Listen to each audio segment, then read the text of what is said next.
create a new market or marketing opportunity for the changing music industry. We've come up with a solution to sell an experience in which a relationship between the fans and bands can be established. Our concept enables this relationship to develop before an album is released as well. So, Gold Jack, what is it? Okay, first up, I want you to imagine a platinum record. It's on your wall in one of those nice wooden frames, brass plate and everything, okay? Now swap the record for a pair of headphones, some expensive headphones, okay? Imagine on one of the earpieces, a soft LED starts pulsing away, okay? You've been left a voicemail from your favourite superband. I'm talking sizes of Jay-Z, Muse and Madonna, like big people here. It's a cool snippet from that song that they're currently working on in the studio right now. It's for an album not even released yet, okay? Maybe it's an unscheduled call. This beeping says that there's something there to listen to. You put them on. It's 3 AM. This is a really weird time because normally they come across a scheduled weekly thing here. The band have been working hard and they're like, you know what? Oh, this is awesome. They press their button and they start transmitting what's going on in the studio. And your Gold Jack starts to flash, slowly starts to pulse. And you get to listen to that spark of music before the album's created, there and then. Then, you know what, it's 3 AM, bloody hell, I'm tired. You go to bed, you wake up in the morning again, and it's flashing one more time. It's been an exciting week for these Gold Jacks. The band have transmitted overnight because they've not stopped working, and you get to hear more of what you heard last night on an album not even released yet. But it's still before work, so a lot of people still do check into Facebook before they go. You write, you know what, I heard some really cool stuff from that band last night. And your friends reply, they start writing back like, oh my god, what did you hear, was it good? They start sharing their experience with other people. They wish they could have bought a limited edition Gold Jack, but they sold out so fast. Yeah, I was holding up a storyboard for that as well, by the way. That's a storyboard. Look, it's a cute, it's really popular. It's like press that. The button the band press, they love it. You listen and they're back on the frame in the wall. I'd quite like to show you now though, a prototype. This isn't indicative of styling, but this is, because it's got a nice cool Batman logo on because it was fun. However, it's indicative of what kind of stuff you're going to start hearing. So if we'd like to, who wants to have a listen? Fine, Tim wants to have a listen. Tim, you're the guinea pig. Awesome. So this band hasn't released anything yet, but you know what, it's 3 AM, it started flashing, like, what the hell is that? You pick them up, you put them on. I think I picked a track that you might like. Can you hear anything?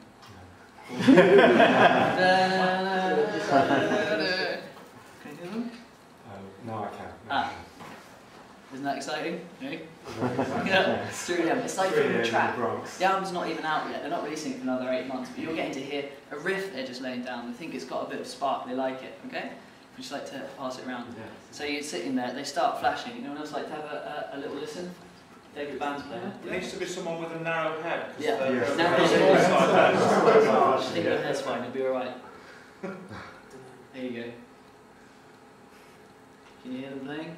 Yeah. See, that's them live playing right now in the studio. They're laying down a riff. Like, awesome, this is so good. I want to share it. Maybe there's only 2,000 of these per country, so they're quite limited for the broad population of a super band and all their fans. And you sit there going, sounds like it's going to be a good album. It's a good album. You're building up excitement before it's even started. Cool. Anyone else like I listen to the band playing live? I've got a small head. Oh, he's got a small head. I didn't want to comment there. No. Been there. So this is the prototype. Band's playing, you get to listen to it, you put them away, maybe you ignore it, but some of the things are live, so you've got to wait for it to pulse and hear it in that moment, otherwise you'll miss it. Inspiring. Thank you, inspired, wonderful. How do you know if it's live or not? You don't, you just wait for it to start pulsing. The scheduled ones, you know, because you paid so much for it, we're going to schedule some. We're going to schedule some of these different riffs that come out, so you know you can fit it into your work if you actually really love your band so much. You're like, right, 11 AM, I'll put it on Saturday, cool. Sometimes midnight it will start flashing like, crap, they're going to do something. It's got a spark, it's got some energy behind it. So that's the prototype. Ah, cool. We'd like to now just show you the mood board we've been working on with our lovely illustrator, Emma. Here's the Gold Jack. Can you see the frame that we're talking about? Like it's the platinum record frame. Do you want to bring it forward a bit? Awesome. We're not talking about like kind of cheap headphones or like white iPods. We're talking premium. We're talking about the gold, the brass, the leather, the wood, noticing that it's limited edition. It's something that you're going to put on your wall and that it's that limited that you know a friend of a friend who's got one who's been listening in. You don't know someone probably like directly who's got one, but they put it on their wall because they want to show off. They've got this, they've got their gold jacks on the wall because they know, and it could even start pulsing when you go around and visit. How exciting is that? You could be hearing something. Do you want to talk a few more about the imports as well? I don't think so, just really emphasising like what a quality product is, like really like studio spec sound. So that's like why you have it as a, why you make a project especially for you. Yeah. I'm sorry, is there a feedback loop to the band? Yeah, that's what I was thinking. The feedback loop isn't direct. The feedback loop you're going to get is through, I assume, the feedback loop would be through you blogging, you talking on forums, you talking on Facebook, you just twittering about things like making your own noise. There's not a direct kind of microphone.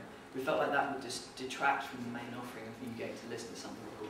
You're sitting there going, oh my god, Could that's you create a amazing. special community portal though, where Yeah. people who have them, so that if I, so that I want to go on and say, oh, I know that they released this to Goldjack members last night, and I want to hear what it is. Yeah. So yeah, there could be community support as well in some way as well. But the point is as well that this is that the market opportunity we're talking about, we believe, is before an album actually starts making cash. It's cash flow before you've actually released your album, because you're starting to buy into these objects that might, we haven't decided the prices, but we're talking like expensive, not cheap. With an annual subscription. Per band, so probably one per year, and we limit to how many can go out under the brand name of Goldjack. So per brand, one super brand gets to release something through it while they're working on their album, so you really feel their premium. So in a way, it's a label. A label. Yeah, Oh yes, sorry, it's a label. brand in its own sense, yeah. So It's a label. yeah. No. No.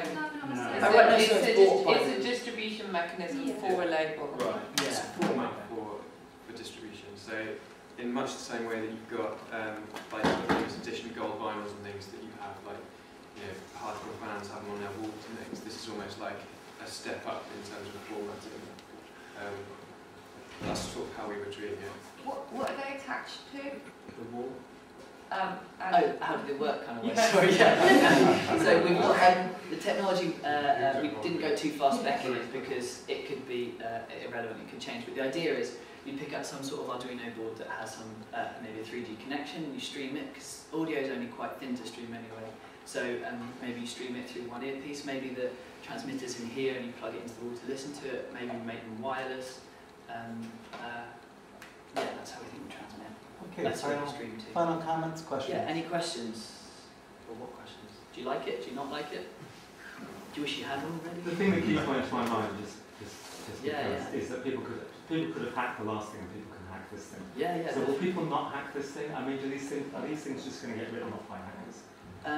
It's not a question I think I can answer straight away, but I have a Or is feeling. there still somebody, I don't mean that from a technical point of view, because they would get hacked probably.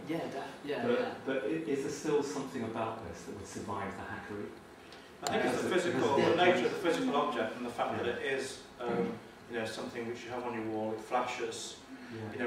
Hackers might hack the software part of it, but would they be able to reproduce this limited edition object?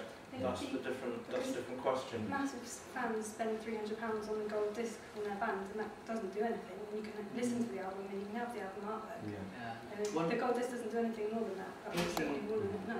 Oh yeah, picking up on like point there, and also earlier, like you start if you're listening to these really cool studio sessions that you start getting attached to, you're going to start getting emotionally attached to these objects. They start to represent something about some really good music that's not even released yet. So you do start to get a natural attraction to the object after using it quite a lot as well. I feel like the user journey is a bit missing from it at the moment in terms of how I interact. So I get that it flashes, but I don't know how I press play, whether I can re-listen to it, kind of the ergonomics of am I stuck to the wall by thing like, how do I want to listen to this music? Do I want to listen to it in bed, or is it a kind of late night? I'm in my study. Try and take it up to the club. Thing. Pass it around. What do you guys think? I think the idea that we were working with was that it would almost act like a voicemail on a phone, in the sense that it would sort of flash and maybe make a noise if it was a live thing. You could then sort of pick it up and it would be plugged in to a point in the frame. So you would sort of have to stand there and listen to it. It almost becomes this. I wasn't sure. Well, yeah, we were brainstorming some ideas about that, but like In terms of the listening and the content, we were saying there'll be two kinds of content. One would be live, and you would know that it was live, and you'd be like, oh my god, it's flashing. You have to run up and get it and sort of catch it. And the other one would be almost like a message in your inbox, you know, waiting for you to put them on, press a button, and then you can hear it back. So yeah, that's sort of how we would think about that. Two types of content: live or scheduled and voicemail. Okay, last couple of questions. So I think that if you're pitching to a market of people who will already have this person's music, so like you said, they're buying it more as an object than a music listening device anyway. I think the fact of miss it and it's gone, only listen to it once is really key, because it makes it like, wow, I just listened to that and I'm never going to hear it again until 6 months' time when the album comes out. So I think that has to be one of the best selling points about it, rather than a drawback. I don't think you'd want to listen to it again, because if you could repeat it to yourself over and over, then you're kind of listening to the album before it comes out. By getting that snippet, it really makes you eager to see what's coming. Yeah. I think that's one of the things which has to be strong about the market plays that out as being true.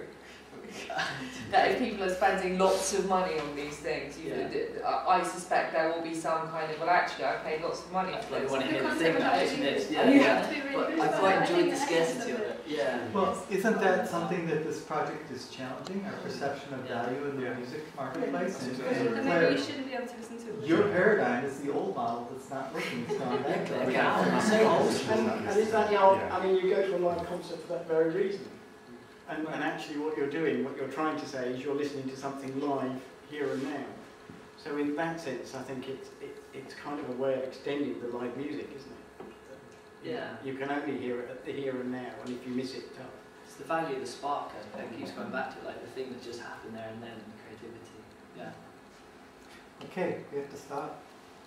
Thank you very much for that.